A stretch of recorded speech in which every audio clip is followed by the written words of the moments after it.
Halo para mahasiswa sekalian, apa kabarnya hari ini? Salam berjumpa kembali ya di mata kuliah perencanaan dan pengendalian kualitas pertemuan minggu yang ke-5. Hari ini kita akan belajar tentang peta kendali variabel. Setelah minggu kemarin kita sudah belajar tentang konsep grafik kendali. Masih ingat kan?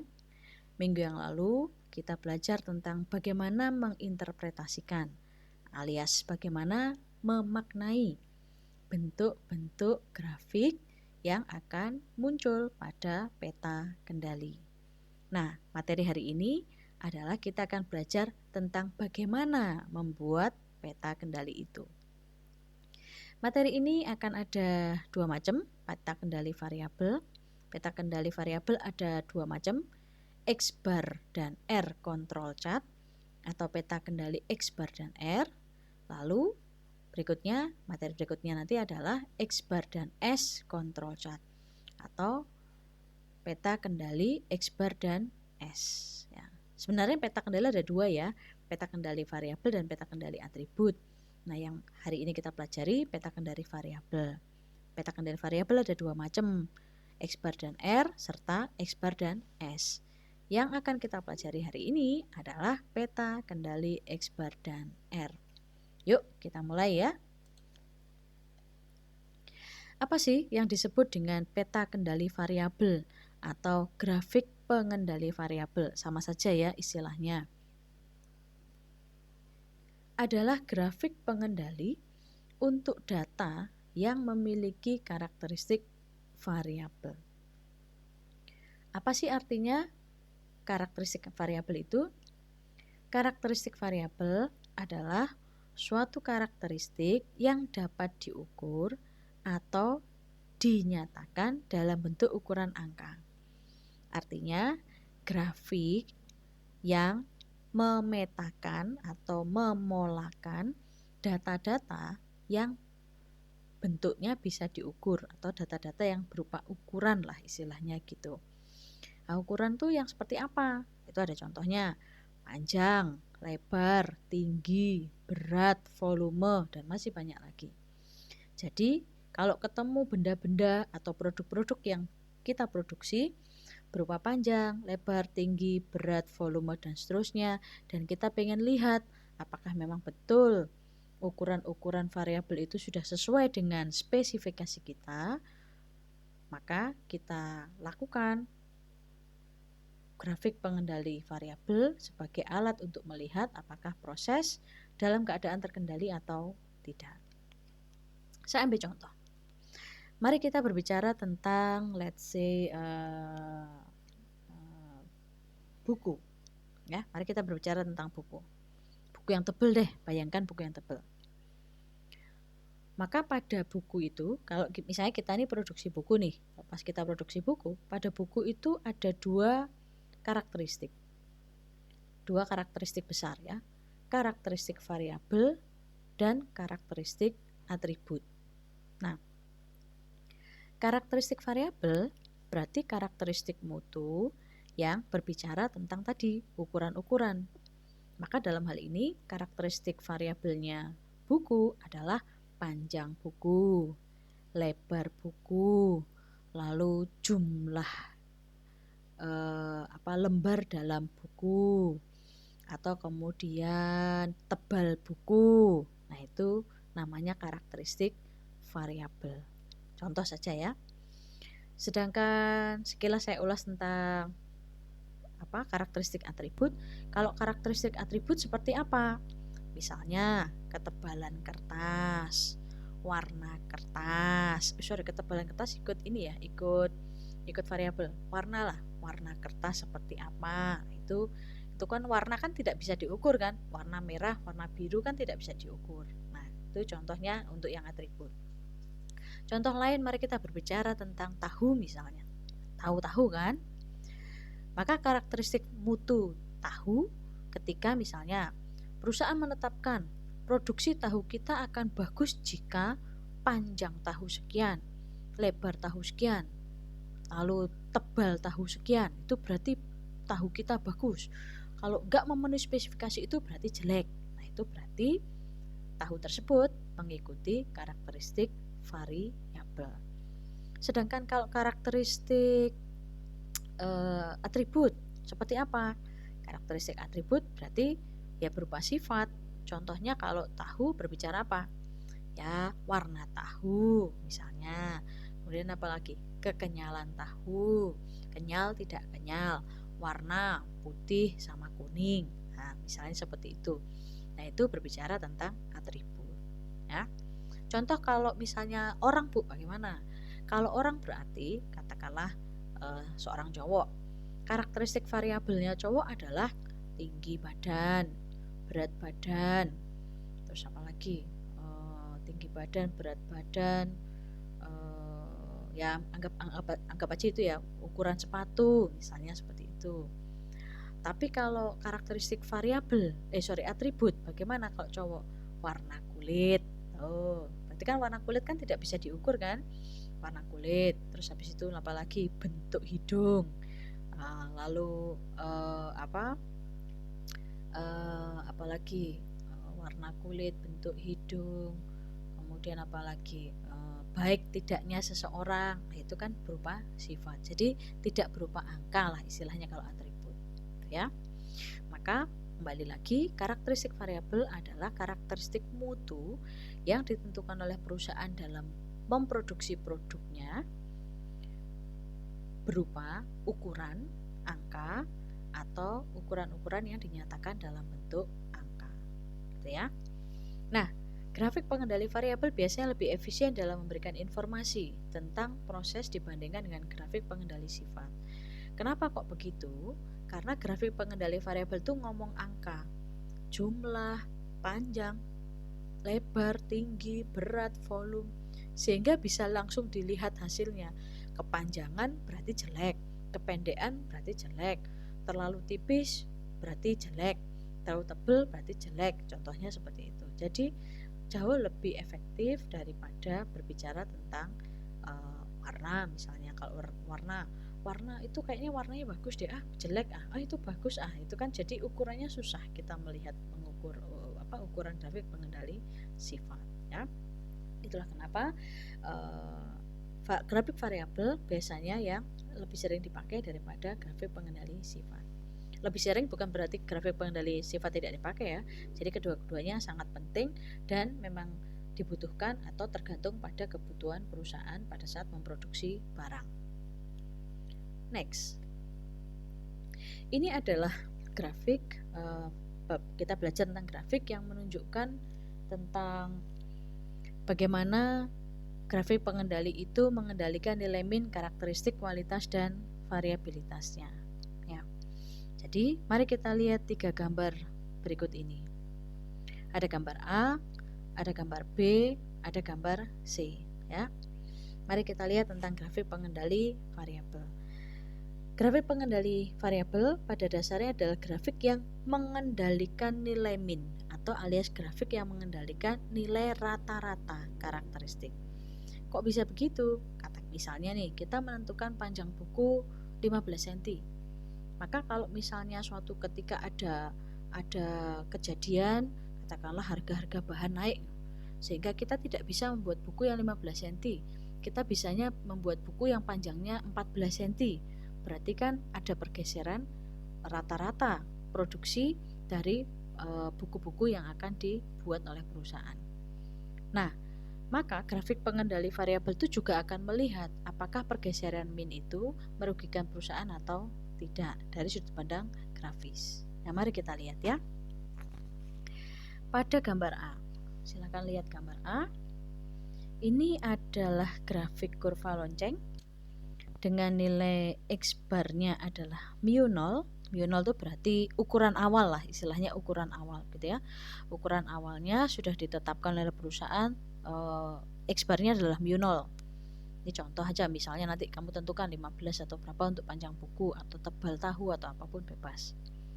Kemudian mu0 ini kan setelah dihitung UCL LCL-nya atau LSL dan USL-nya alias lower specification limit dan juga upper specification limit, maka akan ada nih Nah, kan ada batasan kan?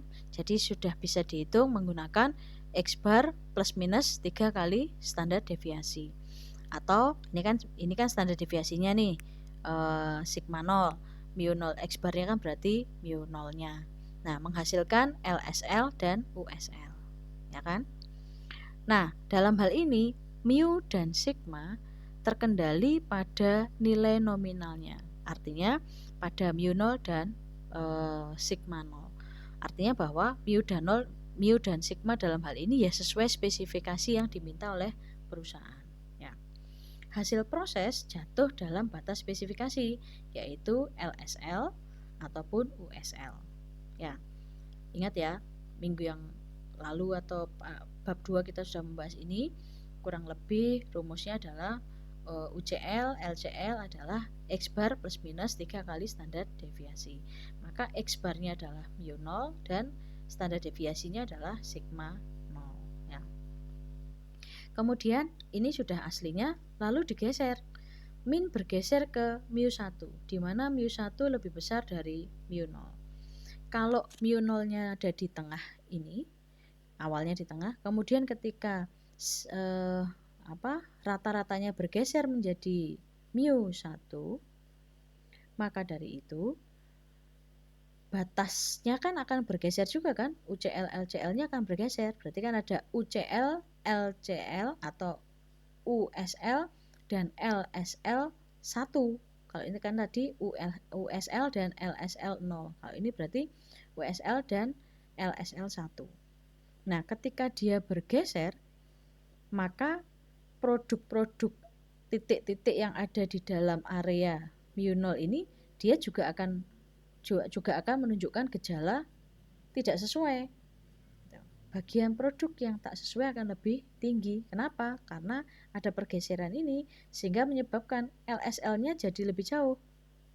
Nah, USL-nya juga jadi lebih jauh sehingga produk-produk yang ada di area biru ini menjadi dianggap tidak terkendali. Ya. Begitu juga dengan gambar yang C. Deviasi standarnya yang bergeser. Artinya penyimpangannya yang semakin banyak, variabilitasnya yang semakin banyak. Yaitu ada semula dari sigma 0 menjadi sigma 1. Ya. Kerontokan proses yang lebih tinggi akan terjadi meskipun min proses pada nilai nominal. Jadi kerontokan proses lebih tinggi itu artinya produk-produk defeknya akan lebih banyak. Ya, produk-produk defeknya akan lebih banyak. Kenapa? Karena sigmanya bergeser. Ingat ya, sigma itu kan menunjukkan penyimpangan. Kalau penyimpangannya semakin lebih tinggi, kan sigma 1 lebih dari sigma 0, maka produk yang defek semakin banyak kan? Nah, itu dia.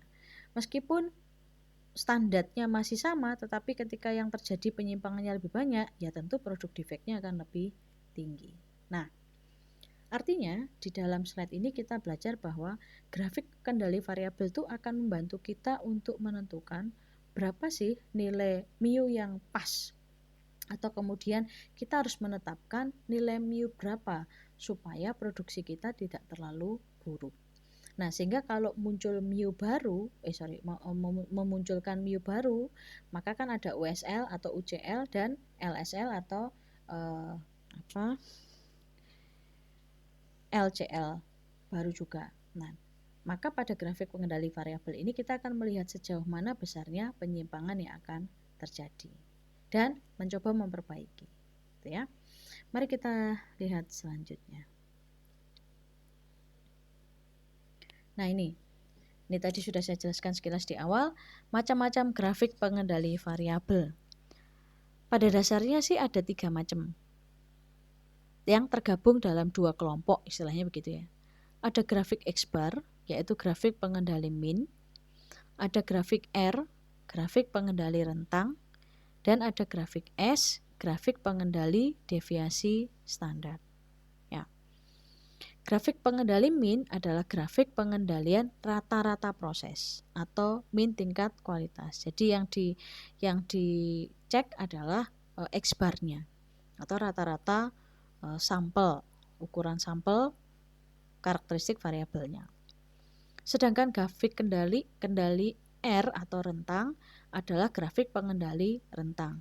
Masih ingat ya, rentang adalah data terbesar dikurangi data terkecil. Artinya kalau jaraknya antara data terbesar dengan data terkecil terlalu jauh, maka penyimpangannya akan besar. Maka dari itu, tujuan dari grafik kendali R adalah supaya untuk mengendalikan supaya rentangnya tidak terlalu jauh. Contoh misalnya, bagaimana sih grafik kendali rentang? Ambil contoh deh. Contoh katakanlah nilai tertinggi 95, nilai terendah 30. Berarti jarak antara 95 ke 30, berarti kan X max 95 dikurangi 30, jaraknya ada kurang lebih 65 poin. Itu terlalu jauh. Sehingga variabilitasnya akan tinggi. Kenapa kok bisa jauh? Berarti kan ada yang pinter banget, ada yang nggak pinter banget, gitu kan? Nah, maka dari itu harus diselidiki. Oh, kenapa kok nggak pinter? Kenapa kok nilainya jelek? Oh, ternyata nggak belajar. Kalau gitu, kalau nggak belajar harus diatasi supaya nilainya tidak terlalu rendah. Nah, setelah di treatment lah ya, istilahnya setelah di treatment, dibantu, dimotivasi, kerja kelompok, dan seterusnya, nilainya menjadi, anggap aja 60 misalnya. Dari 30 ke 60. Berarti rentangnya kecil kan, dari 95 ke 60. Hanya 30 poin. Menjadi lebih baik gitu ya. Itu grafik kendali rentang. Jadi tidak berbicara X bar. Kalau X bar kan jumlah data dibagi dengan jumlah total nilai skor datanya dibagi dengan jumlah data. Kalau ini kan enggak, dari angka terbesar dikurangi dengan angka terkecil. Nah, kemudian yang ketiga adalah grafik S, grafik pengendali deviasi standar, yaitu grafik pengendalian variabilitas atau pemancaran proses. Jadi sekali lagi, sigma semakin ke kanan atau ke kiri kan semakin nggak bagus, karena itu kan menunjukkan penyimpangan. Maka bagaimana kita mengendalikan penyimpangan supaya sigmanya tidak terlalu melebar. Nah, supaya semakin mendekati X bar, gitu ya. Nah, sedangkan di dalam pengerjaannya nanti akan dipasangkan. Jadi grafik X bar dengan R jadi satu paket. Lalu berikutnya nanti grafik X bar dengan S itu dalam satu paket. Sehingga masuk dalam dua paket gitulah. Next ya. Nah, mari kita masuk ke grafik pengendali X bar dan R. Minggu ini kita fokus pada X bar dan R. Minggu depan kita akan masuk ke X bar dan S ya. Tujuan membuat peta kendali X bar dan R adalah: 1. Untuk mengetahui apakah proses produksi keseluruhan maupun per periode dalam keadaan terkendali sesuai dengan karakteristik mutu yang diukur. Nih, jadi maksudnya gini, kalau kita nanti bikin peta X bar dan R, itu kita akan bisa lihat apakah seluruh produksi kita, seluruh produksi itu per kapan Bu? Per hari boleh, per minggu boleh, per bulan boleh, itu dalam keadaan terkendali atau tidak. Atau juga per periode, misalnya dilihat cuma per setengah hari, atau dilihat produksi per jam, atau dilihat per hari tok, nah itu juga bisa gitu. Artinya penentuan kapan kita akan melihat produk kita atau istilahnya memeriksa produk kita itu memang tidak ada ketentuan khusus ya, karena itu sesuai dengan kebutuhan perusahaan. Maka dari itu di situ dituliskan untuk mengetahui apakah proses produksi keseluruhan maupun per periode dalam keadaan terkendali sesuai dengan karakteristik mutu yang diukur ya. Kemudian tujuan yang kedua adalah untuk mendapatkan batas kendali baru jika terdapat data sampel yang menyebabkan proses tidak terkendali. Nah, ini maksudnya begini. Dalam aplikasinya nanti, ketika katakanlah kita sudah ngambil sejumlah data, sampel, kemudian kita bikin peta kendalinya. Lalu ada titik-titik sampel yang di luar batas kendali. Berarti ada yang nggak beres dong dari prosesnya, gitu kan? Nah, pada saat proses itu ada yang nggak beres, berarti kan kita mesti ngecek entah mesinnya, entah orangnya, entah bahan bakunya, entah prosesnya. Kita mesti cek ke lapangan, apa nih yang salah, kita perbaiki, gitu kan. Nah, setelah diperbaiki, kita ambil sampel lagi kan. Begitu ambil sampel lagi, terus kita cek lagi pakai peta kendali. Ternyata sudah bagus. Nah, berarti peta kendali baru inilah yang akan dipakai untuk patokan produksi berikutnya. Jadi supaya tidak keliru mengikuti patokan UCL LCL yang lama, tapi ngikutin patokan UCL, LCL dan CL yang baru ya. Itu tujuan yang kedua. Ini poin keduanya adalah saya beri warna merah. Apabila membuat grafik pengendali X bar dan R, yang terbaik memulainya dengan grafik kendali R. Ingat-ingat ya. Apabila membuat grafik pengendali X bar dan R, sekalipun nama pertamanya adalah X bar dan R, tapi yang dibuat pertama kali adalah grafik kendali R. Karena batas pengendali pada grafik X bar tergantung pada variabilitas proses. Dalam hal ini variabilitasnya proses itu apa? R. Jadi membuat batas kendali X bar, UCL X bar, CL X bar, LCL X bar itu tergantung dari R. Kalau semakin besar R-nya, ya UCL-nya, UCL X-nya akan jelek. Intinya gitu. Karena kan R menunjukkan variabilitas, range, rentang. Semakin panjang rentang berarti kemungkinan akan semakin besar sigma. Maka semakin besar sigma, variabilitasnya semakin tinggi. Gitu. Kecuali variabilitas proses terkendali, maka batas kendali R ini tidak banyak berarti, ya. Nah, berikutnya, nah ini lanjutan penjelasan yang poin warna merah tadi. Jika grafik R menunjukkan variabilitas proses terkendali. Sekali lagi, jika grafik R menunjukkan variabilitas proses terkendali, maka bisa dilanjutkan dengan grafik X. Gitu. Jadi kalau nanti grafik R-nya, jadi ada dua grafik ya, grafik R lalu grafik X bar. Grafik R dibuat dulu. Kalau grafik R nanti hasilnya adalah proses dalam keadaan terkendali, baru lanjut ke grafik X bar. Maksudnya gitu. Kemudian poin berikutnya. Jika grafik R menunjukkan proses dalam keadaan tidak terkendali, maka perlu dilakukan penyelidikan penyebab masalah rentang atau ring ini terjadi dan atasilah gitu. Diatasi dulu.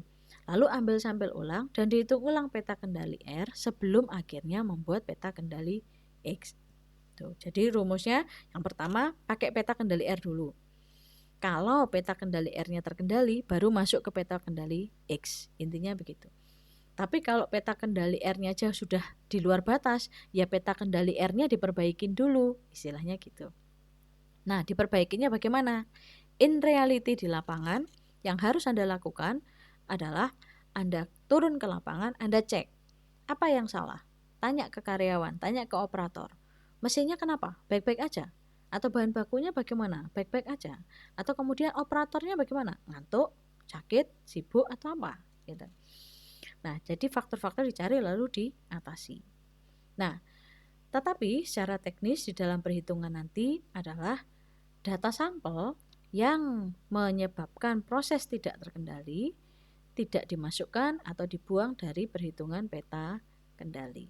Nanti kan ada sejumlah sampel kan, sejumlah data sampel kan diambil, terus kemudian kan dihitung. Lalu kan dibikin grafiknya, grafik R. Kalau grafik R-nya di luar kendali, berarti data-data yang di luar kendali itu hapus saja. Lalu dibuat peta baru dengan sisa data yang ada. Nah, sehingga hasilnya akan terkendali. Itu gambarannya. Berikutnya ya. Nah, ini adalah rumus-rumus yang digunakan pada saat membuat grafik pengendali R. Range data sampel tiap observasi. Cara menghitungnya adalah R sama dengan X max dikurangi X min. Lihat ya, tulisannya adalah range data sampel tiap observasi. Ya. Jadi, berarti kalau misalnya ada 25 sampel, berarti ada 25 kali pengambilan produk untuk contoh. Sedangkan satu kali ngambil, katakanlah diambil 5 unit, berarti akan ada R1 sampai R25. Gampangnya kan gitu. Ya kan? Jika ada 25 sampel alias 25 kali pengambilan produksi untuk diukur, kemudian masing-masing pengambilan ada 5 unit yang dicek, berarti akan ada R1 sampai R25. Kemudian rumus center line-nya pada peta kendali range atau R-chart, R bar adalah sigma RI, ya kan? Sigma R1 sampai dengan R25 dibagi dengan M. M berarti apa? Jumlah sampel. Berapa jumlah sampel? 25. Contohnya itu contoh. Sehingga R bar adalah sigma RI dibagi dengan M. Alias R1 ditambah R2 ditambah R3 dan seterusnya sampai RM dibagi dengan M. Ya. Untuk membuat peta kendali ring ada rumus pertama, yaitu rumus pertamanya yang ini. UCLR, CLR dan LCLR. UCLR adalah R bar ditambah 3 kali sigma R, ya kan? X bar ditambah 3 kali standar deviasi kalau umumnya gitu. Karena ini adalah peta kendali ring, berarti UCLR-nya adalah R bar ditambah 3 kali sigma. Sigmanya siapa? Sigmanya R. Center line-nya R adalah R bar. Sedangkan lower control limit atau LCLR-nya adalah R bar dikurangi 3 kali sigma R. Ya. Nah, sigma R sendiri adalah D3 dikali R bar dibagi dengan D2. Maka kalau sigma R ini dimasukkan ke sini, rumusnya akan berubah menjadi R bar ditambah 3 kali D3 dikali R bar dibagi D2, ya kan? Jadi rumus ini dimasukkan. Nah, CLR-nya nggak berubah, LCR-nya berubah. LCRR adalah R bar dikurangi 3 kali sigma R. Berarti R bar dikurangi 3 kali D3 dikali R bar dibagi dengan D2. Ya. Kemudian, tadi ada D3, D2 ya. Nah, kemudian batas pengendali peta kendali ada lagi. Lah, sedangkan 1 dikurangi 3 kali D3 dibagi D2 itu adalah D3. D3 besar. Sedangkan 1 ditambah 3 kali D3 dibagi dengan D2 adalah D4 besar. Jadi ini D3, D2 ini kan sama dengan D3, D2. Nah, sehingga kalau rumus 1 min 3 kali D3 kali D2 dimasukkan, serta 1 plus 3 kali 1 plus 3 kali D3 dibagi D2 ini dimasukkan ke dalam rumus yang ini. Nah, dalam rumus ini ya, maka hasilnya adalah UCLR menjadi R bar dikali D4 besar. Kemudian center line-nya adalah R bar tetap, LCLR-nya adalah R bar dikali D3. Dari mana angka D2 kecil, D3 kecil, D3 besar, D4 besar? Itu angkanya dapat dari sini. Nah, ini adalah appendix 6. Tabel acuan menentukan nilai D2, D3, kemudian D3 besar, D4 besar, serta nanti A2. Ini ke bawah adalah jumlah sampel. Kemudian ini adalah angka A, A2, A3, C4, 1 per C4, B3, B4, B5, B6, D2 kecil, 1 per D2, D3, D1 besar, D2 besar, D3 besar, D4 besar. Ya, lihat dari sini nanti. Nah, saya balikkan lagi. Nih ya, berarti peta kendali R-nya pakai yang ini. Ya.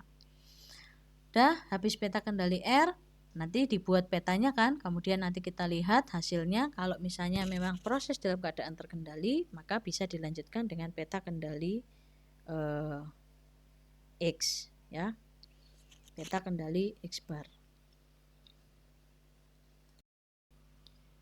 Berikutnya mari kita lihat peta kendali X bar ya. Nah, sama juga, yang pertama kita mesti cek dulu untuk rata-rata pengukuran tiap observasi, sama seperti yang tadi R bar tadi. Maka dalam hal ini X bar adalah sigma XI, di mana XI-nya adalah I-nya dari 1 sampai dengan jumlah N, jumlah data nanti, yang berarti X1 ditambah X2 ditambah X3 dan seterusnya sampai dengan Xn dibagi dengan N. Ingat ya, N adalah jumlah unit observasi ya, jumlah unit observasi per sampel ya. Sedangkan untuk menghitung center line-nya adalah X double bar. Kenapa? Karena kan tadi ada 25 sampel, masing-masing sampel ada 5 observasi. Berarti 5 data kalau di rata-rata bunyinya X bar. Sehingga nanti akan muncul X bar 1, X bar 2, X bar 3 gitu ya guys ya. Nah, kemudian setelah X bar 1, X bar 2 tadi kan harus di rata-rata besar untuk mencari center line-nya. Maka center line-nya itu kita sebut sebagai X double bar ya. Jadi X bar yang di rata-rata atau X bar yang dibarkan itu namanya X double bar ya. Rumusnya X double bar adalah sigma X bar I ya, sigma X bar I di mana I dari 1 sampai dengan M dibagi dengan M, yaitu X bar 1 ditambah X bar 2 ditambah X bar 3 dan seterusnya sampai dengan X bar M, di mana M adalah jumlah sampel ya. Beda ya, jadi N itu adalah jumlah unit per observasi dalam observasi, jumlah observasi per sampelnya. Sedangkan center line itu M-nya adalah jumlah sampel ya. Berikutnya center line-nya sudah ketemu. Sekarang menghitung UCL LCL-nya ya. Kita ingat lagi rumus dasarnya. Rumus dasarnya kan UCL X bar adalah X bar ditambah 3 kali sigma atau 3 kali standar deviasi gitu kan. Nah, karena kita berbicara tentang X chart, maka dikatakan UCL X bar sama dengan X bar ditambah dengan 3 kali sigma X bar. Center line-nya X bar berarti X double bar ya, sorry itu X double bar, nggak kelihatan double barnya. X double bar ditambah dengan ini keliru ya. Bentar ya, saya betulkan dulu guys, ini ada yang keliru.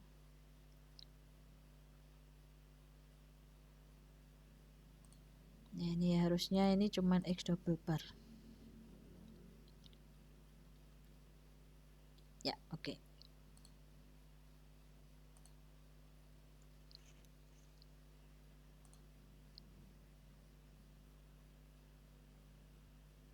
Oke ya.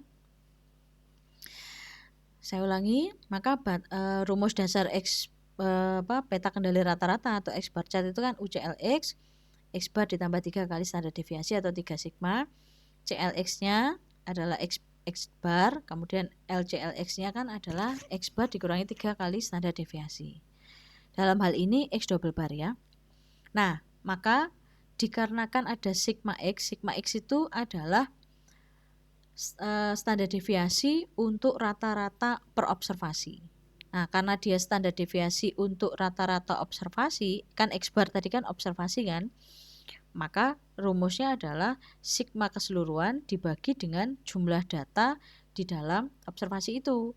Jadi ini kalau ini sigma keseluruhan data berapa, kan keseluruhan data ada 25 sampel kali 5 observasi, berarti kan ada 125 data.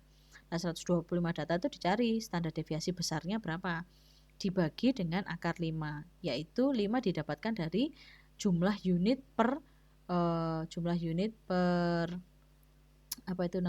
per observasi ya, jumlah observasi per sampel ya. Sedangkan sigma sendiri itu rumusnya adalah R bar dibagi dengan D2 ya kan, rumusnya R bar dibagi dengan D2.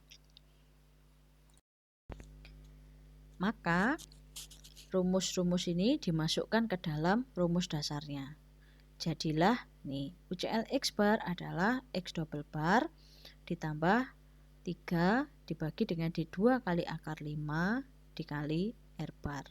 Di rumus ini ya. Ini kan sigma X bar adalah sigma dibagi dengan akar N. Sigmanya sendiri R bar dibagi dengan D2.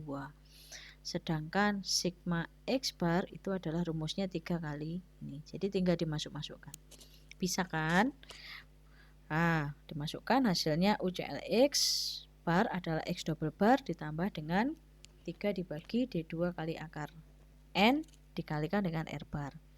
Center line-nya berarti ngikutin ini, yaitu X double bar, sedangkan LCL-nya adalah LCL X bar adalah X double bar dikurangi 3 kali 3 dibagi D2 kali akar N dikalikan dengan R bar ya. Kemudian disederhanakan lagi, karena A2 adalah 3 dibagi D2 kali akar N, maka rumus kendalinya berubah menjadi, nah jadi kan ini 3 dibagi D2 kali akar N itu adalah A2. Sehingga kalau nilai A2 ini dimasukkan ke dalam rumus dasarnya tadi, di sini, rumus yang ini, maka akan berubah batas kendali X bar menjadi UCL X bar adalah X double bar ditambah A2 kali R bar, sedangkan CL-nya adalah X double bar dan LCL X barnya adalah X double bar dikurangi A2 kali R bar ya. Nah, ini sudah ada beberapa panduan ya di sini. Ini sih contoh-contoh perhitungan. Jadi begini. Nah, ini kan tabelnya sudah didapatkan. Jadi rumusnya juga sudah dicarikan. Jadi ini kayak tabel acuan gitu, guys. Jadi ini lebih gampang gitu ya. Nah, tetapi kelemahannya adalah sampelnya ini cuma sampai 25 sampel maksimal. Tetapi kalau misalnya nanti jumlah pengambilan sampel tuh lebih dari 25 kali, lebih dari 25 sampel, maka for N lebih dari 25 pakai rumus ini. Rumus A-nya adalah 3 dibagi akar N, rumus A3-nya adalah 3 dibagi C4 kali akar N, sedangkan C4-nya adalah 4 kali N-1 dibagi dengan 4 N-3 dan seterusnya. Ngikutin rumus ini. Jadi rumus ini dipakai jika N-nya lebih dari 25. Tapi kalau N-nya atau jumlah sampelnya masih kurang dari sama dengan 25, bisa ngambil dari angka pada appendix tabel ini ya. Nah, mari kita berbicara contohnya ya.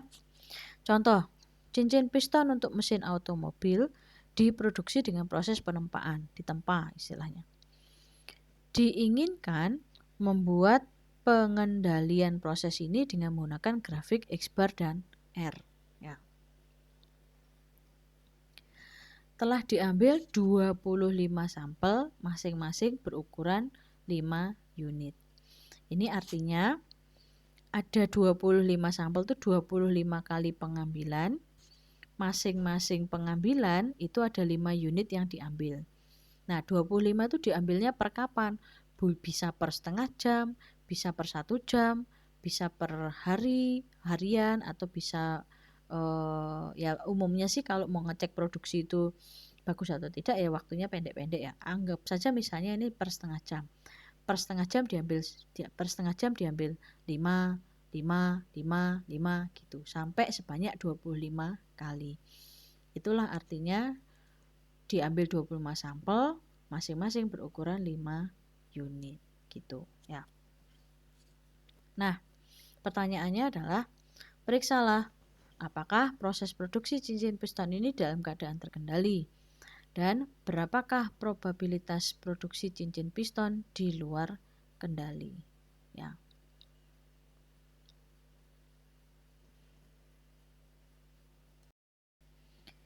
Nah, ini adalah data dari contoh soal tadi. Nih, ada 25 sampel. Sampel pertama sampai sampel ke 25. Masing-masing sampel diambil 5 unit. Nah, 5 unit itu berarti 5 unit cincin piston, ya kan? Cincin piston pertama diambil, produksi diambil, kemudian diukur. Oh, ternyata diameternya 74,030 mm. Lalu cincin piston kedua di sampel pertama itu ya, diameternya 74,002. Cincin ketiga 74,09, 19. Lalu cincin keempat 73,992. Lalu cincin kelima 74,008. Lalu setengah jam berikutnya, ini misalnya per setengah jam. Setengah jam berikutnya diambil 5 lagi cincin piston. Cincin piston pertama diameternya 73,995. Cincin piston kedua 73,992. Cincin piston ketiga 74,001. Cincin piston keempat pada sampel kedua ya 74,011. Dan cincin piston kelima 74,004 mm. Dan seterusnya sampai 25.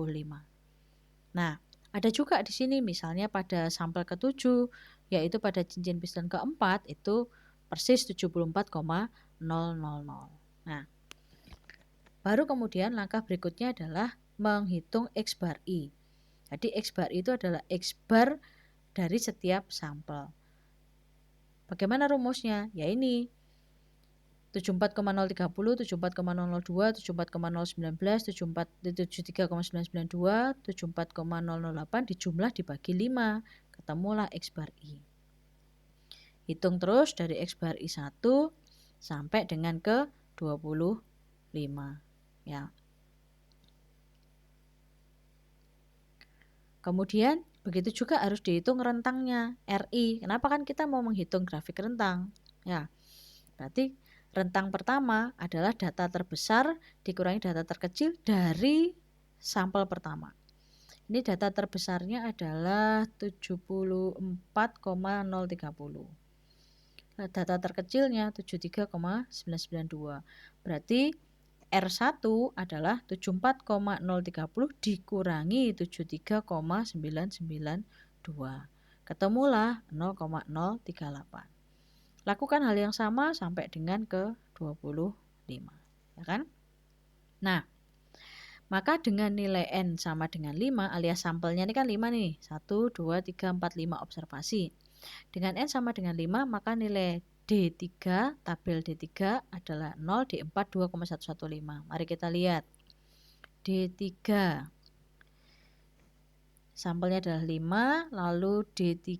D3 berarti ini ya. 2, 3, 4, 5. Oh ya betul 0, ya kan? Sedangkan yang D4 2, 3, 4, 5 adalah 2,115. Ya. Nah ini kan 2,115. Ya. Maka dihitunglah UCL, CL dan LCR untuk grafik R. Ya, ingat yang dilakukan pertama kali adalah membuat grafik R-nya dulu. Yaitu UCL-nya adalah rumusnya R bar dikali D4, yaitu R barnya tadi sudah ketemu. Ini kan, ini tadi R1, R2, R3 dan seterusnya sampai R25. Lalu R double bar bagaimana? L double bar ya berarti ini semua R1 sampai R25 ini di rata-rata. Ketemulah 0,023. Masukkan ke sini. Jadi R bar dalam hal ini itu bukan R1, R2 sampai R25 tapi rata-rata dari R1 sampai dengan R25. Jadi rata-rata semuanya ini. Ketemunya 0,023. Dikalikan dengan D4. Ini tadi D4-nya sudah ketemu, maka UCL-R-nya adalah 0,049.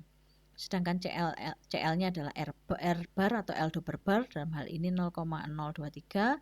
Lalu LR-nya adalah R bar dikali D3, 0,023 kali 0. Ya. Kalau sudah, dibikinlah grafiknya. Nah ini tadi LCL-nya 0, ya kan? Lalu UCLR-nya adalah 0,049. 0,049 ini kan 0,05, 0,049. Lalu center lainnya garis biru adalah 0,023. 0,023 kurang lebih di sini. Dimasukkanlah datanya. Yang dimasukkan ini yang mana? Cek aja. Ini kurang lebih 0,03 sampai dengan 0,04 mendekati itu. Angka yang mana yang dimasukkan? Nah ini R1 0,019. Nah ini. Jadi yang dipetakan di sini adalah RI, ya, R bar I. Yang dipetakan di sini adalah RI. Ring bukan bar ya. Jadi ring itu X man dikurangi X max dikurangi X min. Jadi bukan rata-rata. Maka yang dimasukkan di sini adalah R1, R2, R3, R4, R5, R6 sampai dengan R25. Nah, dari grafik R tampak bahwa proses tidak menunjukkan keadaan yang tidak terkendali. Berarti kan alias masih terkendali kan? Maka selanjutnya dapat dibuat dan dianalisis grafik kendali X bar. Ya. Nah, berikutnya kalau sudah, berarti kan sudah oke dengan dengan grafik R. Sekarang kita membuat grafik X bar. Yang pertama yang dilakukan adalah menghitung X double bar-nya dulu. Tadi kan sudah dihitung X bar I kan, X bar 1, X bar 2, X bar 3 sampai X bar 25. Maka X bar 1 sampai 25 di rata-rata sama dengan average X bar 1 sampai X bar 25 ketemunya 74,001. Nah ini X double bar adalah sigma X bar I dari I sampai dengan 1 sampai dengan sampel keberapa dibagi dengan jumlah sampel. Ketemunya 74,001 mm. Baru kemudian dihitung grafik X barnya. Ya, pakai rumus yang tadi A2 tadi. Nah, karena nilai sampelnya adalah 5, carilah kita A2 di tabel. A2 5 2 3 4 5 A2. Nah, ini ya 0,577. Maka nilai tabel adalah 0,577.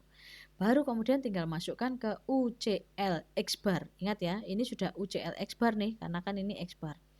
UCL X bar, CL X bar dan LCL X bar. Rumusnya X double bar ditambah A2 R bar.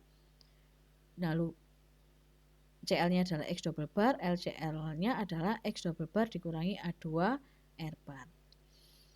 X double bar berarti 74,001 ditambah 0,577 dikalikan dengan R barnya berapa? R barnya tadi kan sudah ketemu kan? Nih 0,023 ya. Ketemulah 74,014 untuk X bar untuk UCL-nya. Kemudian CL-nya tadi 74,001, LCL-nya ketemunya 73,9988 mm. Baru kemudian kita buat grafiknya. Set. Nah, dibuat grafiknya berarti yang dimasukkan di sini apa? 74,01, kemudian ini 73, sekian. Berarti yang dimasukkan adalah nih 74,01, 74,001. Yang dimasukkan adalah X bar I. Berarti ini adalah X bar I1, X bar 1, X bar 2, X bar 3 sampai X bar 25. Ya. Tampak pada grafik X bar dan R, keduanya menunjukkan keadaan terkendali. Sehingga dapat disimpulkan bahwa proses terkendali pada tingkat yang dinyatakan dan memakai batas pengendali percobaan itu dalam pengendali proses pada jalur produksinya, yaitu berarti CL-nya 74,001 ini kan, UCL-nya adalah 74,014 dan LCL-nya adalah 73,988 ya. Artinya bahwa ukuran setidaknya untuk produksi kali ini dikatakan terkendali. Terkendali dalam ukuran berapa? Dalam ukuran center line-nya 74,001, UCL-nya 74,014 dan LCL-nya 73,988. Tuh. Ya. Kemudian kita berbicara di segmen kedua ini yaitu tentang analisis kemampuan proses. Jadi yang disebut dengan analisis kemampuan proses itu kita mau melihat apakah produksi kita yang sudah kita petakan dalam peta kendali ini dikatakan sudah terkendali ini masih menunjukkan adanya defek produk atau tidak. Nah, kalau masih menunjukkan defek produk itu berapa besarnya? Itu namanya analisis kemampuan proses. Jadi memang betul sudah terkendali, tetapi kan pola datanya kita masih harus mempelajari ulang kan, seperti halnya materi minggu yang lalu gitu. Nah, maka bisa dilihat juga berapa sih kerontokan proses atau berapa sih produk yang sekiranya tidak memenuhi kriteria di dalam peta kendali yang sudah dihasilkan. Ya. Ini rumusnya, ini adalah cara pertama, nanti ada dua cara. Yang pertama adalah cara taksiran min proses. Jadi memprediksi nilai rata-rata proses. Grafik X bar dan R dapat memberikan informasi tentang kemampuan penampilan proses. Ya. Grafik X bar dan R dapat memberikan informasi tentang kemampuan penampilan proses. Nah, min diameter cincin piston dalam hal ini adalah X double bar 74,001 mm. Tadi kan sudah ya. Maka deviasi standar proses. Jadi bedanya begini. Min standar min diameter proses itu kan berarti min untuk 125 data. Gampangnya kan gitu. Sedangkan bagaimana kalau diameter proses untuk per sampel, istilahnya gitu ya. Per sampel itu kan ada 5 observasi. Nah, itu standar deviasinya berapa? Rata-ratanya. Nah, itu kan gambarannya kayak gini. Nah, ini kan ada X bar. Ini kan ada data kan. Nah, dari data ini kan bisa di X bar. Tapi dari data ini kan juga bisa dilihat standar deviasinya. Berarti kan ini nanti ada standar deviasi 1, standar deviasi 2, standar deviasi 3, sampai dengan standar deviasi 25. Nah, maka standar deviasi 1 sampai 25 itu namanya standar deviasi proses alias per sampel. Ya. Maka standar deviasi proses sigma adalah R bar dibagi dengan D2, yaitu 0,023 dibagi dengan 2,326. Hasilnya 0,0099. Nah, berarti dengan adanya sigma yang baru untuk tiap proses ini tadi, karena kan sigmanya nggak ikut yang tadi kan, tapi ini sigma untuk melihat per prosesnya, ketemunya adalah 0,0099, maka bisa dihitung batas pengendali cincin piston yang baru berdasarkan nilai sigma proses itu tadi. Maka dihitunglah UCL adalah X double bar ditambah dengan 3 sigma. Jadi 74,001, X barnya tadi pakai yang ini, X double barnya, lalu 3 kali sigma, sigmanya pakai sigma proses, 3 kali 0,0099. Hasilnya adalah 74,001 ditambah 0,003.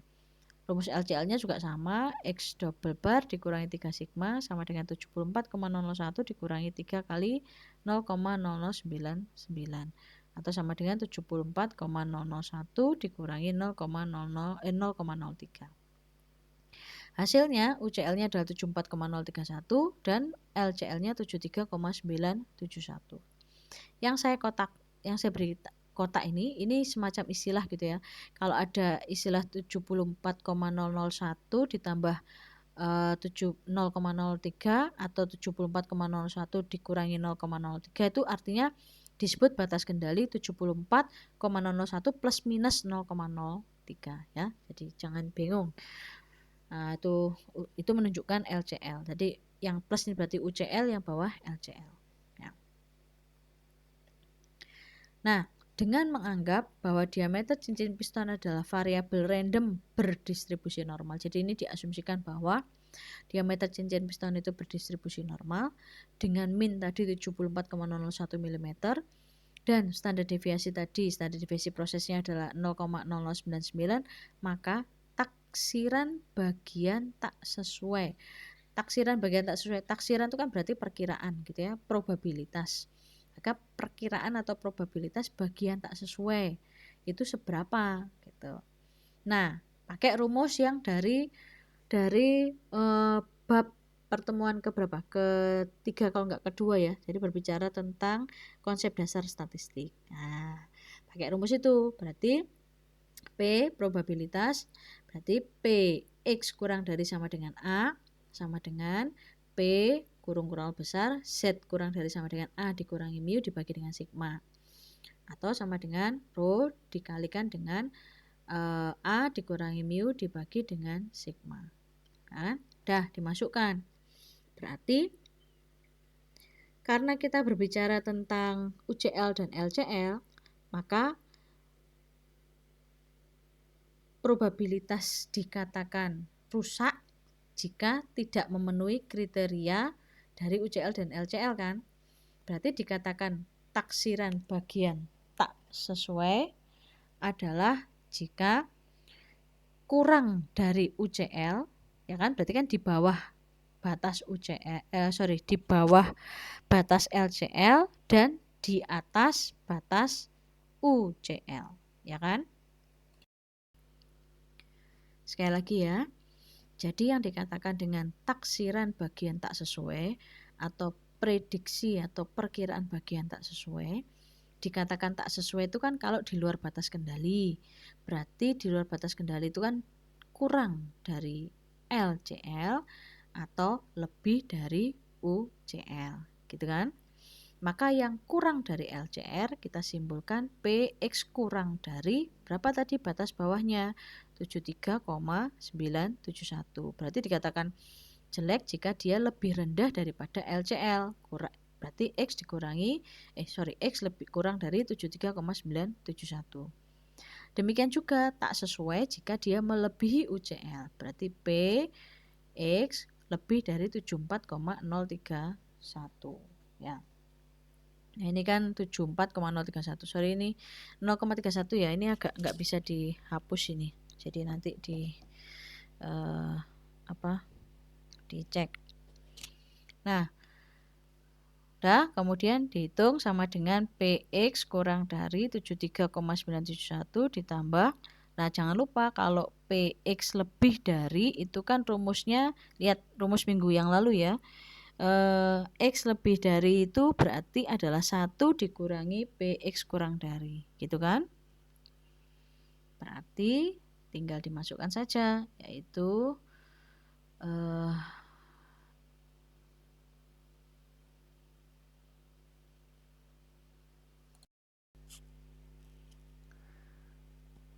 lalu untuk selanjutnya dihitung, dimasukkan sama seperti perhitungan yang bab sebelumnya ya, untuk konsep tabel distribusi normal atau konsep perhitungan distribusi normal, sama contohnya sama. Lalu lihat angkanya di tabel distribusi normal, ya kan? Udah ketemu 0,0012 ditambah 0,0012 ketemunya adalah 0,0024 probabilitas. Ini berarti probabilitas atau taksiran P bagian tak sesuai besarnya 0,0024. Kalau dipersenkan menjadi, berarti kan 0,0024 dikali 100% kan, jadinya 0,24%. Kayaknya sih sedikit ya, cuman 0,24%. Bahkan setengah persen aja nggak ada. Tetapi jangan salah, 0,24% itu kalau kita produksinya 1 juta unit, ya, kalau kita produksinya 1 juta unit, berarti kan 0,24/100 dikali 1 juta unit itu akan ada 2.400 unit yang defect atau dikatakan tak sesuai. Berarti dari 1 juta sudah 2.400, itu besar sekali ya. Jadi kalau misalnya kita penjualan produk berarti kita akan rugi 2.400 unit. Artinya bahwa dengan adanya taksiran tak sesuai ini atau dengan analisis kemampuan proses ini dapat dikatakan bahwa masih ada kemungkinan sebesar 0,24% produk yang tak sesuai jika min-nya 74,001 ya. Maka perlu diperbaiki, min-nya lebih diperketat, misalnya dicoba kalau min-nya 74, jadi nanti P-nya berapa, atau min-nya 73, sekian, itu berapa. Termasuk standar deviasinya diperbaiki juga, penyimpangan-penyimpangan, sehingga nanti menghitung lagi P-nya berapa. Nah, P yang semakin rendah tentunya akan semakin baik ya. Gitu ya. Berikutnya adalah cara kemampuan proses, cara yang kedua, yaitu cara perbandingan kemampuan proses atau disebut sebagai PKP.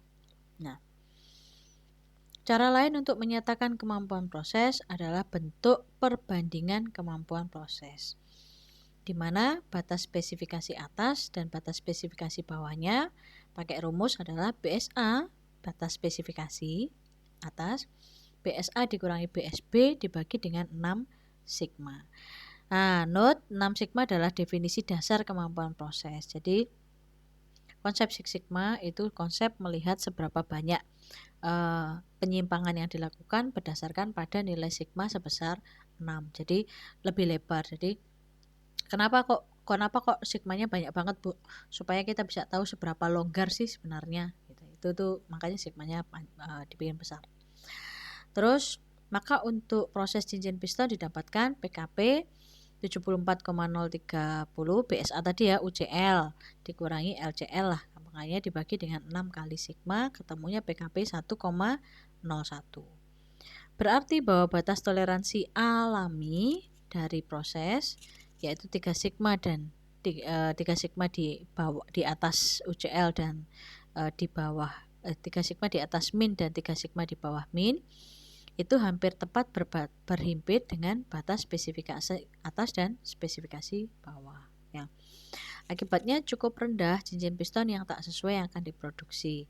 Nah, ini berarti sebenarnya kalau PKP-nya 1,0 tuh dikatakan jumlah produk yang defect ini kecil gitu. Tapi ya sekalipun demikian harus diperhatikan jumlah tak sesuai yang akan diproduksi tadi. Ini tadi kalau jumlah produksinya 1 juta maka 2.400 produk defect itu termasuk jelek ya.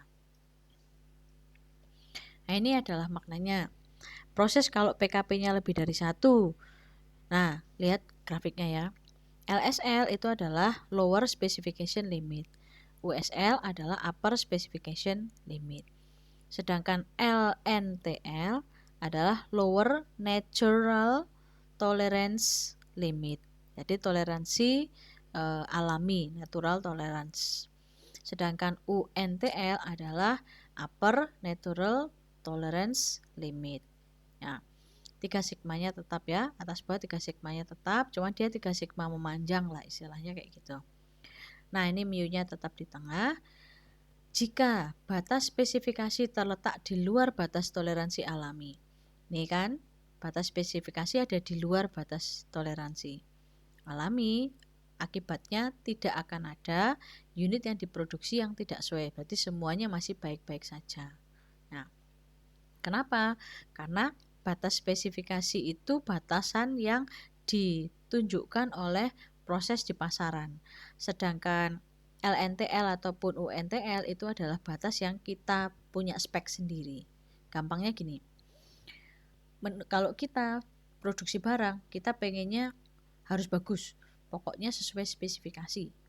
Nah, maka itu nanti namanya simpelnya adalah LNTL ya, atau UNTL. Sedangkan nanti di dalam sudut konsumen spesifikasinya jadi nggak apa-apa deh, defect dikit nggak apa-apa. Nah, itu kan berarti konsumen punya spesifikasi sendiri kapan dia akan menerima, kapan dia akan menolak. Sedangkan kita produksi sudah ketat, konsumen longgar, yaitu terserah konsumen. Nah, tapi dalam produksi kita, kalau produksi kita tuh masih lebih ketat daripada toleransi konsumen, gampangnya gitu, berarti barang kita akan bagus gitu. Sedangkan kalau proses dengan PKP sama dengan 1, itu berarti, atau CP ya, CP itu capability process. Jadi ini CP lebih dari 1 berarti capability prosesnya lebih dari 1, CP sama dengan 1, capability prosesnya sama dengan 1, CP kurang dari 1, capability prosesnya kurang dari 1. Proses dengan PKP sama dengan 1 artinya batas spesifikasi terletak persis berhimpit dengan batas toleransi alami. Nah, spesifikasi persis berhimpit dengan toleransi alami. Maka kalau kayak gini, nggak boleh dibiarkan. Kita mesti ngecek ada sesuatu kah di proses kita yang nggak bagus gitu, karena akan cenderung menimbulkan istilahnya kalau nggak hati-hati bisa kecolongan ini, nanti produknya bisa jelek gitu. Sedangkan PKP dengan proses dengan PKP kurang dari 1 berarti kan kurang dari 100% lah gampangnya gitu ya. Kalau proses kurang dari 1 atau kurang dari 100%, berarti batas toleransi alaminya di luar batas spesifikasi. Akibatnya, proses akan sangat peka hasilnya dan akan cukup banyak unit yang tak sesuai. Kok bisa? Konsumen itu mintanya batasnya di sini, toleransinya. Ternyata kita memproduksi barang yang lebih buruk daripada apa yang diminta konsumen. Yaitu namanya CP kurang dari 1 atau kurang dari 100%. Ya. Itu gambarannya. Nah, dipertegas dengan gambar pada slide 22 ini.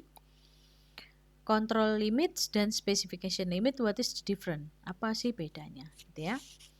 Control limits are derived from natural process variability or the natural tolerance limits of a process. Jadi, control limit itu berasal dari natural process variability. Jadi peta kendali UCL, LCL itu berasal dari natural process, jadi proses alami, variabilitas yang terjadi selama proses produksi. Munculnya dari nilai toleransi alami lah gampangnya ketika proses-prosesnya itu, proses produksi kita berlangsung. Sedangkan specification limit adalah batas spesifikasi yang ditentukan secara eksternal. Contohnya, spesifikasi yang diminta oleh konsumen, spesifikasi yang diminta oleh desainer, atau spesifikasi yang diminta oleh pasar misalnya. Ya. Nah, maka kalau dilihat-lihat, UCL, LCL dengan center line dengan 3 sigma X atau 3 kali sigma dibagi akar N, ini kalau untuk per proses, dengan nilai mu-nya yang sama dengan mu-nya externally, ini USL, LSL, dan ini adalah toleransi alami, ini adalah toleransi alami atas. Artinya apa? Ini proses LNTL atau NTL lah ya, Natural Tolerance Limit, baik lower ataupun upper, itu menunjukkan toleransi terbesar atau toleransi terburuk yang kita selalu terjadi dalam prosesnya. Secara umum terjadi dalam proses. Sedangkan LCL UCL itu lebih kepada toleransi atau batasan-batasan atas toleransi per sampel yang kita ambil gitu. Jadi kalau ini kan center line of X bar chart, berarti kan ini berdasarkan pada sampelnya berapa, sedangkan ini toleransi alami untuk keseluruhan proses. Gitu kan? Ya. Udah ya.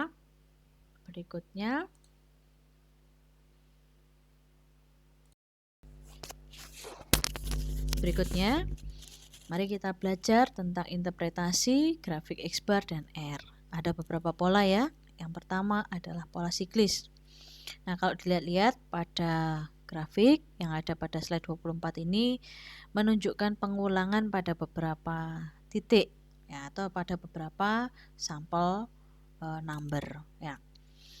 Pola pada grafik X bar ini dimungkinkan akibat dari perubahan lingkungan yang sistematis seperti suhu, kelelahan operator, perputaran operator, dan atau perputaran mesin yang teratur, atau fluktuasi dalam voltase atau tekanan, atau juga variabel lain dalam alat produksi.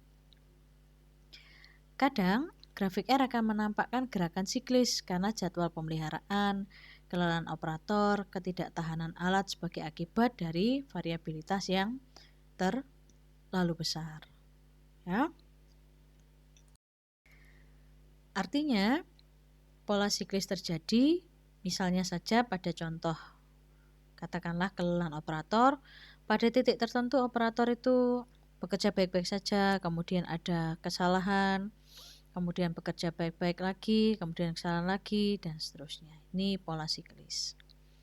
Pola yang kedua yaitu pola campuran. Ya. Ada yang melewati LCL, ada yang melewati UCL.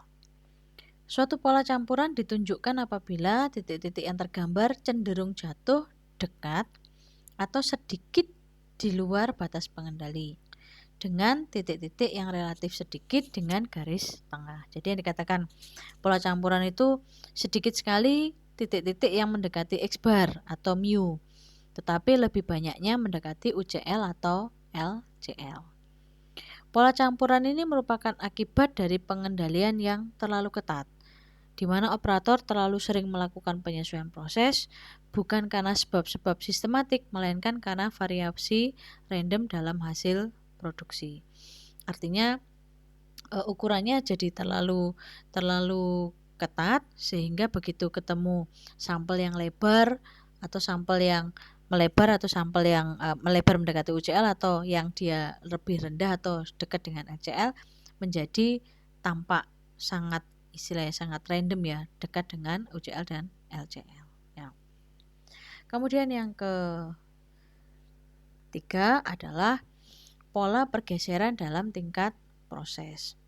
Jadi pola pergeseran ini sebagai akibat dari pengenalan karyawan, metode, bahan baku atau mesin baru, perubahan dalam metode atau standar pemeriksaan, atau perubahan dalam keterampilan, perhatian atau motivasi operator ya. Artinya awalnya baik tapi lama-lama ya naik turun, tetapi lama-lama turun.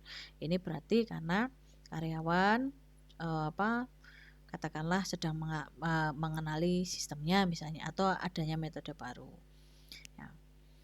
Kemudian pola tren. Nah, pola tren ini ada dua macam ya, pola tren naik atau pola tren turun ya. Jadi ke atas atau ke bawah sini. Suatu tren atau gerakan kontinu dalam satu arah biasanya disebabkan karena kelelahan yang pelan-pelan atau kemunduran suatu alat atau suatu komponen proses kritis lainnya. Jadi semakin lama barangnya semakin ke atas, artinya ukurannya kalau panjang ya semakin lama semakin panjang itu kan berarti semakin nggak bagus ya. Atau semakin lama semakin pendek itu juga nggak terlalu bagus ya. Tren dapat juga merupakan akibat dari sebab-sebab manusianya, seperti kelelahan operator atau kehadiran pengawasan. Jadi kalau diawasi langsung baik gitu, nanti kalau nggak diawasi jadi turun gitu, kayak gitu-gitu. Tren dapat juga merupakan akibat dari pengaruh musiman seperti temperatur. Ya. Sedangkan berikutnya adalah pola stratifikasi. Pola stratifikasi ini adalah pola di mana titik-titik itu berkelompok di sekitaran center line. Ya, berarti pada stratifikasi ini terdapat ketiadaan variabilitas. Berarti artinya tidak ada variabilitas. Alias tidak banyak terjadi kekeliruan karena rata-rata titik mendekati center line. Ya. Baik, itu materi kita hari ini. Saya ambil seluruhnya materi hari ini dari buku Douglas Montgomery tahun 93. Judulnya Pengantar Pengendalian Kualitas Statistik yang diproduksi oleh Universitas Gadjah Mada. Terima kasih, kita berjumpa pada kesempatan berikutnya. Untuk selanjutnya, cek di forum dan di Bella ya. Oke, terima kasih.